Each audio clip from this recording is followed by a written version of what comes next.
I will immediately begin the overhaul of our trade system to protect American workers and families. Instead of taxing our citizens to enrich other countries, we will tariff and tax foreign countries to enrich our citizens.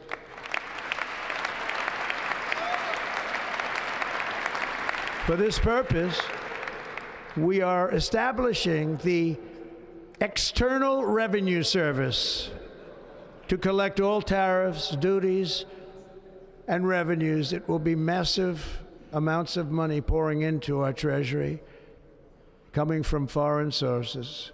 The American dream will soon be back and thriving like never before. To restore competence and effectiveness to our federal government, my administration will establish the brand new Department of Government Efficiency.